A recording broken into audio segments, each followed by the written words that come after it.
Chrissy Fruen. How are you doing today? I'm doing great. How are you? Doing great. Where are you, Chrissy? I am in Virginia in a little town called North Dinwiddie, so about 40 miles-ish south of Richmond.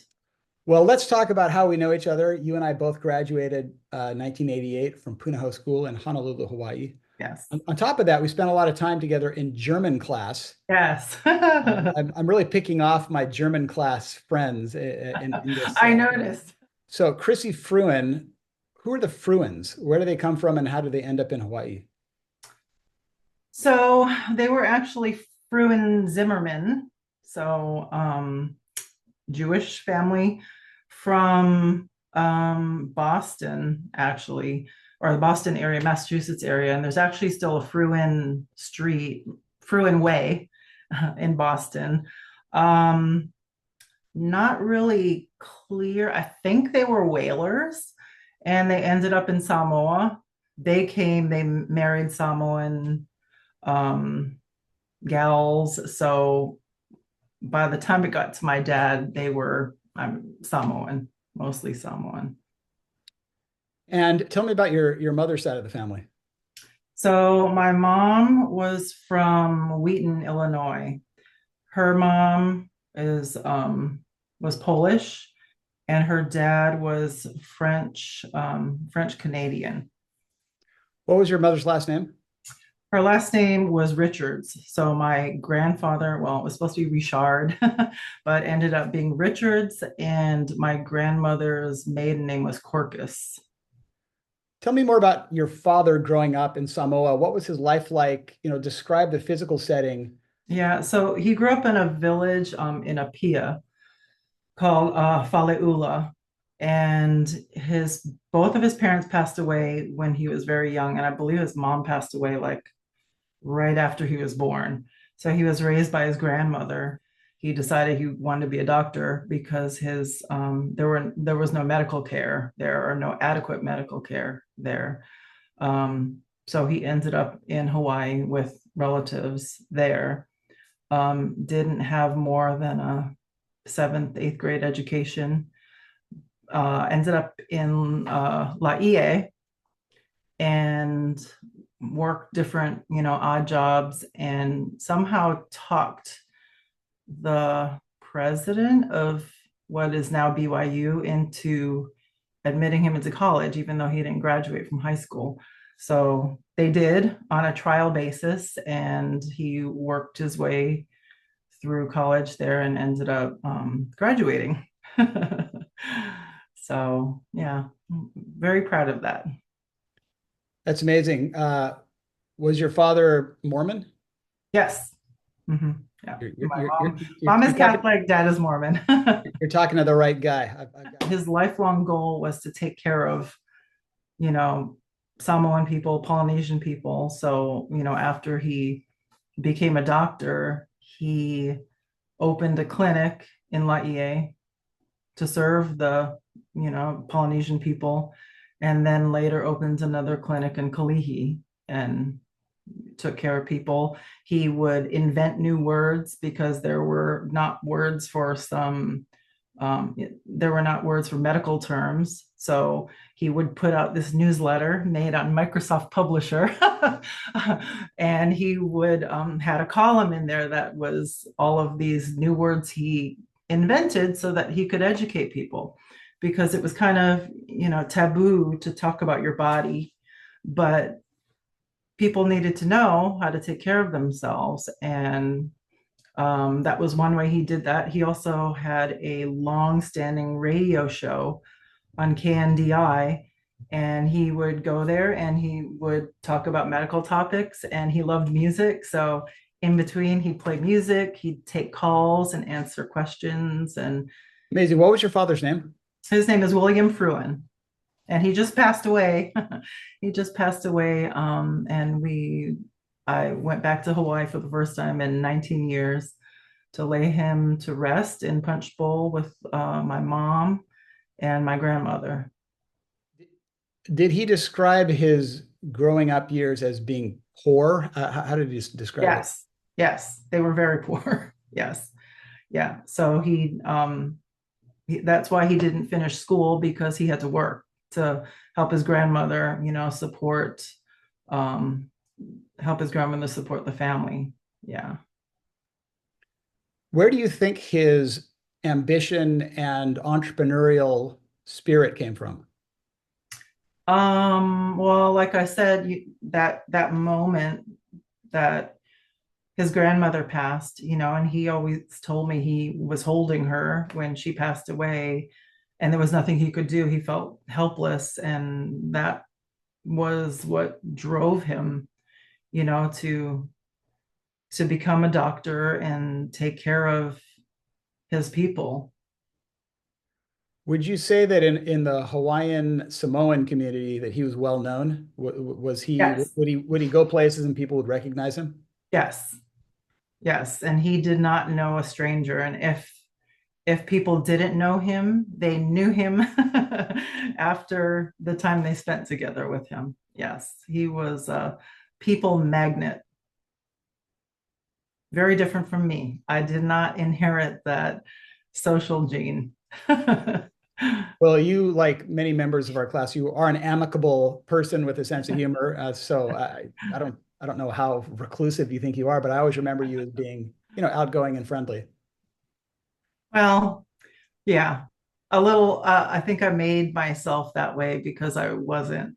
I had very low self-esteem. Inwardly, wallflower, but you know, everyone else had this awesome personality. I had this sister with this big, beautiful personality. She's still that way. So yeah, I think I made myself out to be wild and crazy just to put on a front, I guess it is. We'll get into that, but let's talk about how your parents met. How did they meet, and what do you think led to their deciding to get married? So this is a fun story. My dad joined the military. He joined the Air Force and ended up stationed in Arizona. My mom, my mom and her parents moved there, and there was this club there, or like I don't know, like a nightclub. And my dad was one of the performers there. So he was a fire knife dancer, and he sang, played music. And my mom was like obsessed with Hawaii, and I guess as everyone was in those days, but she and her parents would go to that club all the time. So my dad said he saw her and he fell in love with at first sight. And he annoyed my grandmother, my mom's mom, because he followed them home that night and played guitar outside of her window. So that's how they met. And my mom thought he was annoying, but they ended up getting married anyway. Anyone within your broader family who did not fully embrace the marriage of your parents?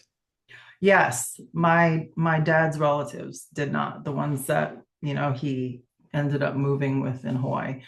Um, Not because she was white, but because she was Catholic and not Mormon. So they didn't approve. My mom's parents loved my dad.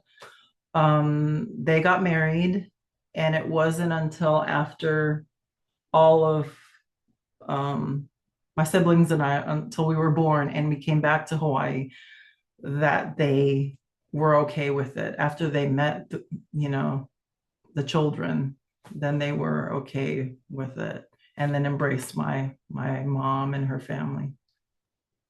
So you had a number of influences growing up. Let's just talk about maybe the Samoan side of things. What languages were spoken at home, and what did your father tell you about being Samoan? What did he want you to understand about it? So this is the part where I make myself out to be a jerk, because um, he was very proud about being Samoan. He never spoke it in our home. He taught us songs, in all languages, and Polynesian languages, because he loved music and we loved that part.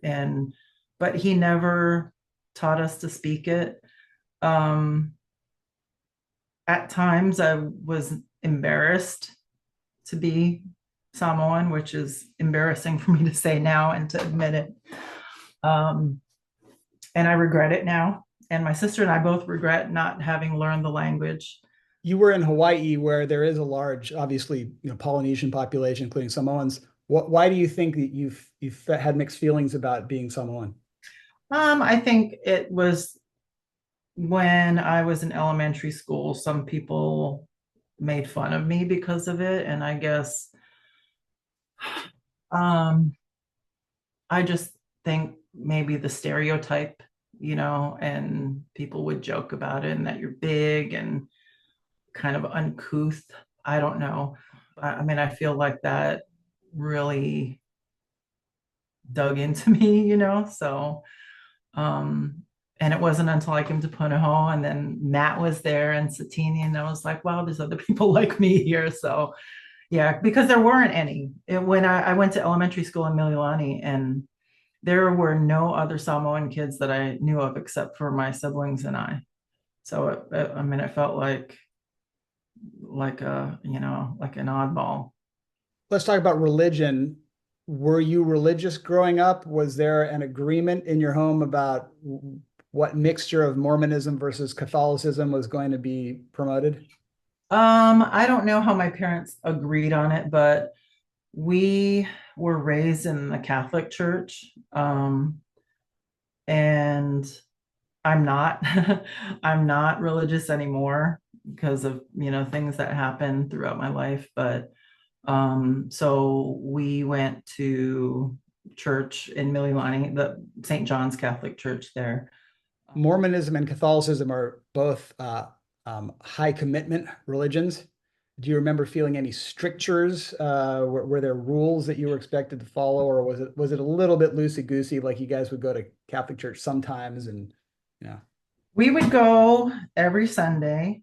My grandmother, because my grandmother lived with us, she was devoutly Catholic. But they had this other side where they would, when her sisters would come to visit from Chicago, they get together and they'd be having these, their wine coolers and mixed drinks. So I learned how to mix drinks at a very young age. You're probably one of the most advanced Mormon bartenders in all of Hawaii at the time. Real quick follow-up question about your dad. Did he speak with an accent? Yes, he had a British accent. Mm-hmm. He was very proud of that British accent. As he got older, there were certain things that you could still hear him say, like my daughter, he would say that. How old were you when you moved to Hawaii? I was one. So my parents were Air Force at the time. So they were in Arizona. My sister was born there. And then they got stationed in Mississippi. That's where I was born, Biloxi, Mississippi, Keesler Air Force Base. Then moved to Hawaii, 1971. You grew up in Hawaii in the 1970s. Paint a picture for us of some, I guess, highlights from your childhood days.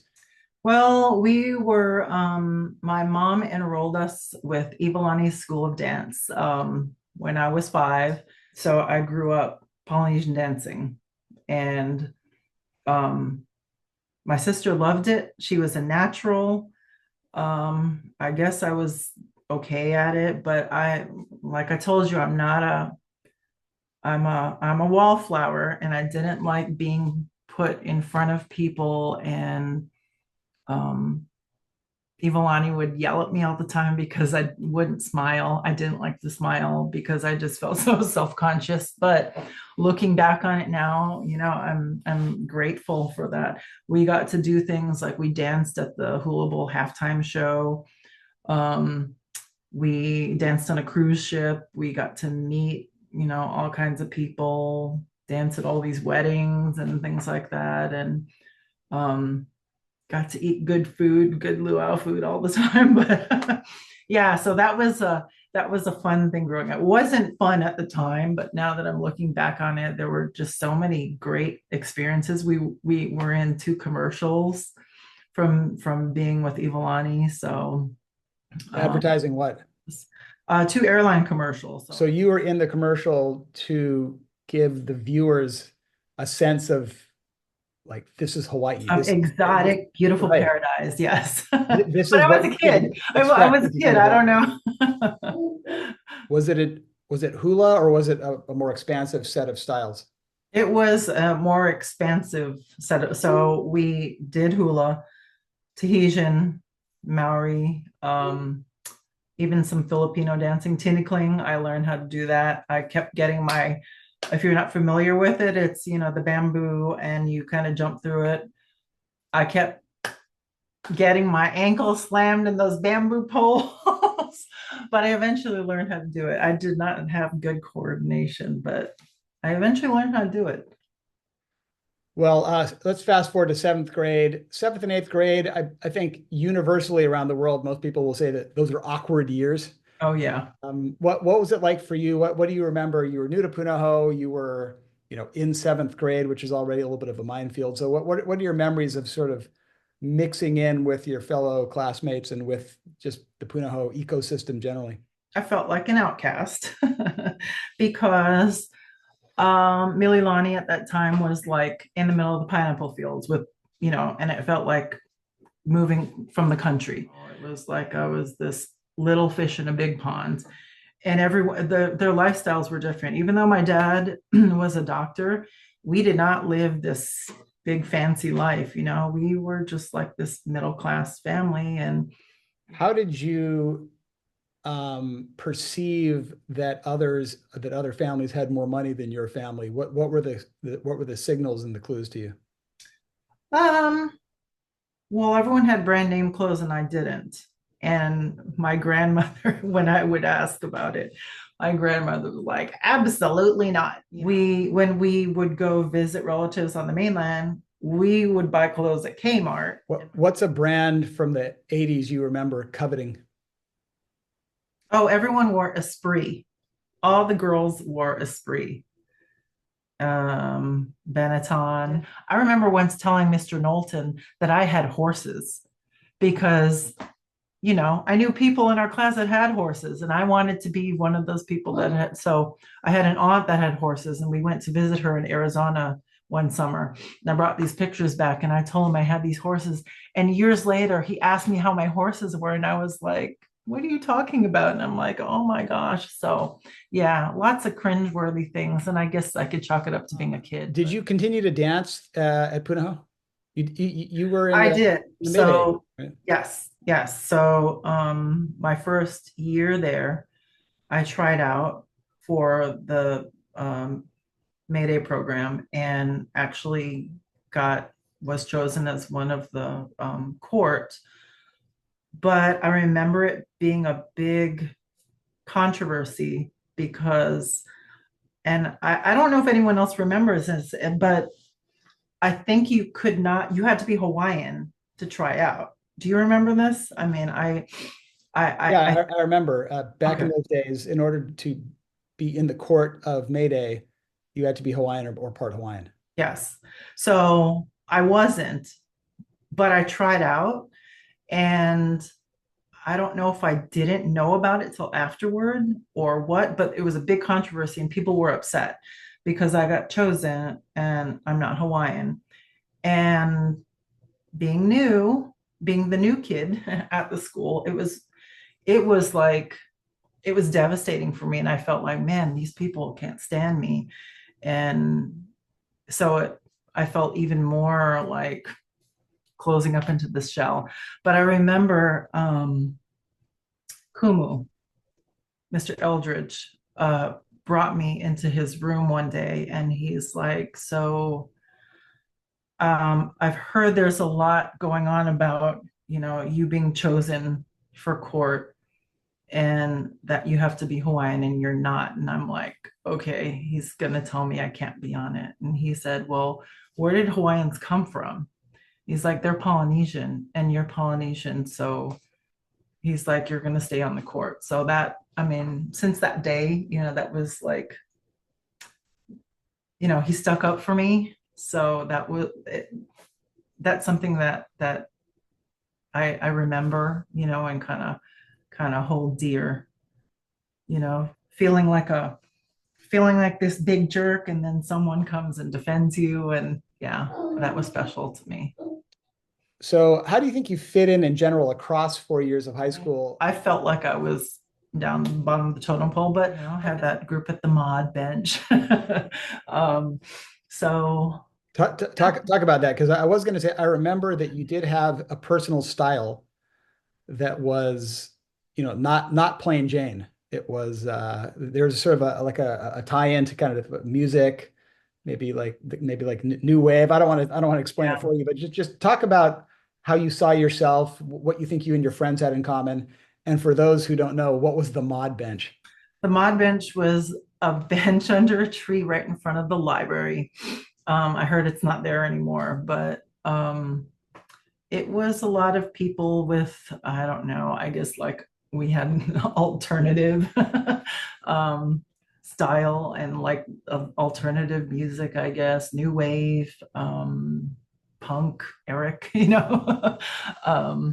I would remember bringing my Tower Records bag because after school, my sister and I would go there and buy some records and then bring it to school the next day to show people. And yeah, fond memories of that. Who were some of the top bands that you spent the most time listening to in those days? Oh, for sure. Joy Division, New Order, uh, The Cure, The Smiths. I still listen to in my car, and I've got my kids listening to that too. So that's pretty cool. It all holds up pretty well. It does, yeah. You can't say that that is sort of universally uplifting music. There's a little bit of a It's dark element to it. So where do you think that came from? Were you drawn to that, or I was it was. your group? I think I still am because it's like the woe is me, this girl that doesn't have friends. Like, oh, yes. Yeah, that's that was my teenage life. Hmm.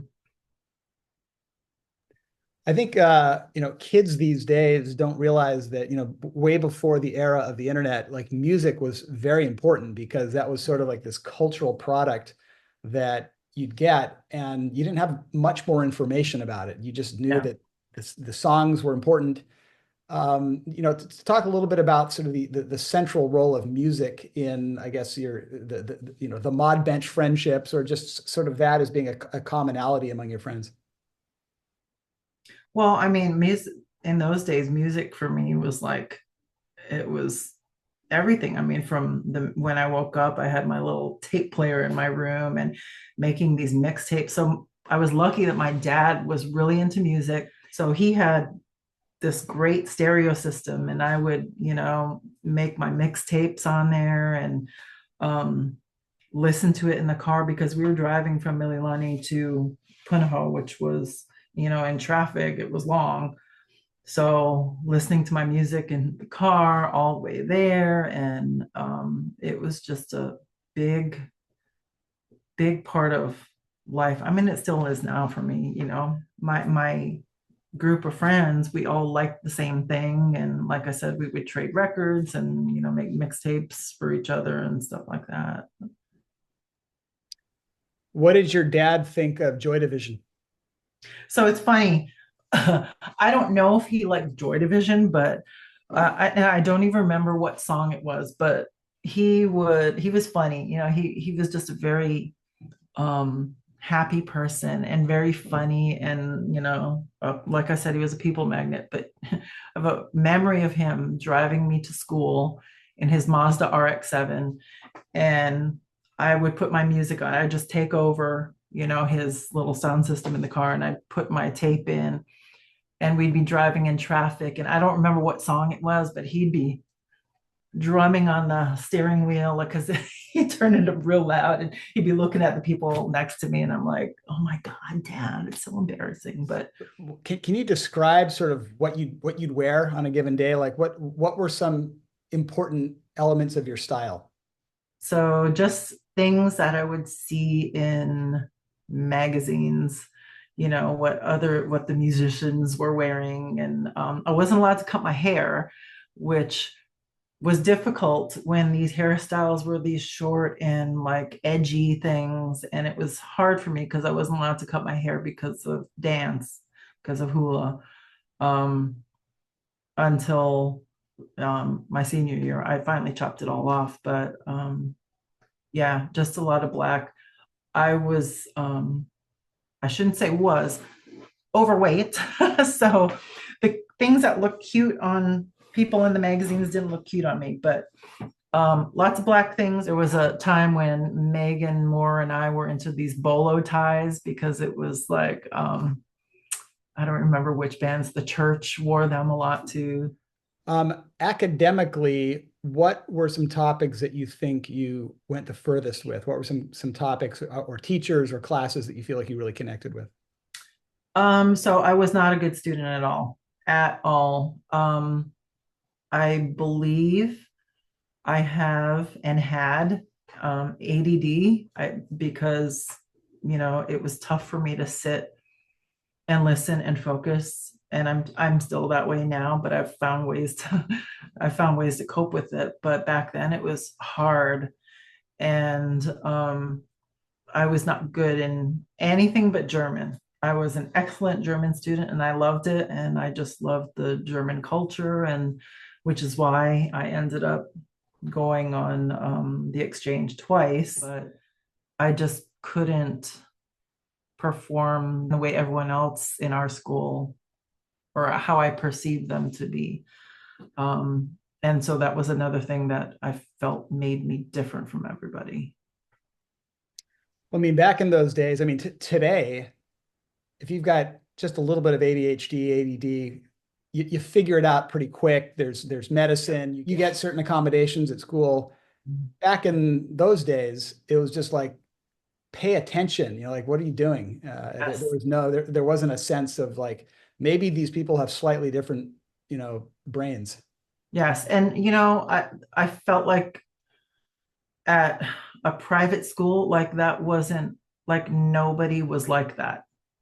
Or I felt that way. Maybe there were people like that, but There definitely were. they found ways to cope with it and I didn't. I'm actually finishing a master's right now, and it's difficult, but it's not as difficult as it was for me in high school. Congratulations. Thanks. What's your master's about? It's going to be a master's as a reading specialist. Basically, when we were in between sophomore and junior year, we are a group of students in the German class went to Heidenheim, Germany for about 6 weeks. Think of a highlight memory when you were in Germany that you cherish. Oh God. The highlight was probably puppy love with one of the German students. Did you drink beer in Germany? I sure did. Did you drink beer before, during, and after Germany? No, no, I wasn't allowed to drink, and I wasn't allowed to go to parties when we were in high school. So I had to find these secret ways to get to these places because I didn't drive. Um, I did drink beer in Germany afterwards.